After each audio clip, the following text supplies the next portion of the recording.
The word was she was sacrificed by witches. It was a case that shook a small New Jersey community to its core. On August 7th, 1972, 16-year-old Jeanette De Palma walked out of her suburban Springfield home and into the realm of urban legend. She had planned to hitchhike to a friend's house before an afternoon shift at work. She would never make it. I was on patrol and a call had come in that a dog had brought a forearm and hand home to its owner. 6 weeks after seeming to have vanished into thin air, the body of Jeanette De Palma was found after a local dog brought the teenager's decomposed arm back to its owner. When I got there, I figured it was going to be a mannequin's arm, and I looked at it and I said, oh, this is human. I radioed headquarters. They decided that we better have a search party. A search party discovered the rest of her remains high atop a cliff inside an abandoned quarry. For decades, this jagged outcropping of rock had been known to locals as the Devil's Teeth.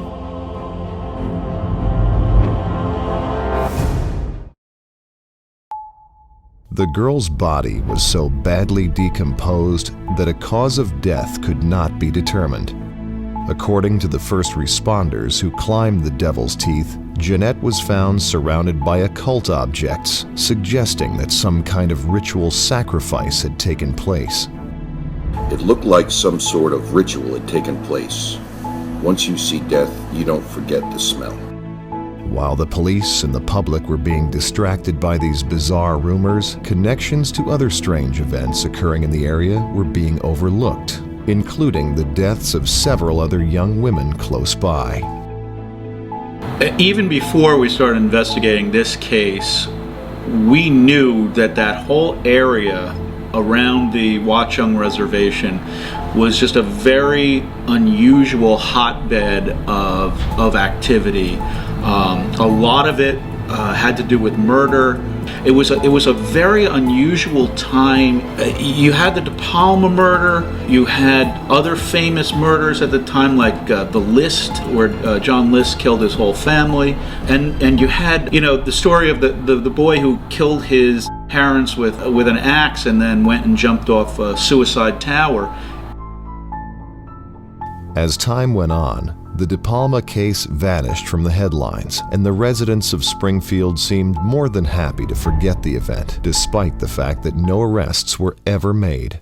There are rumors that imply that the Springfield police force was not trained well enough or not accustomed to a crime of this nature. It was 1972, forensic science was in its infancy. The term serial killer hadn't even been coined yet. Then, in the late 1990s, anonymous letters began to flood the office of a local independent magazine called Weird New Jersey.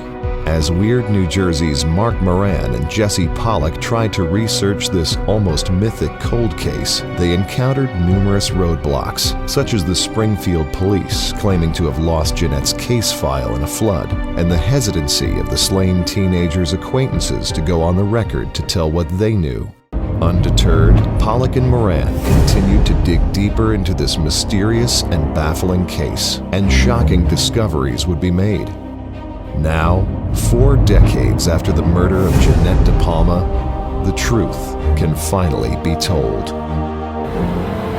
If this book doesn't get the case solved, I don't think it ever will be.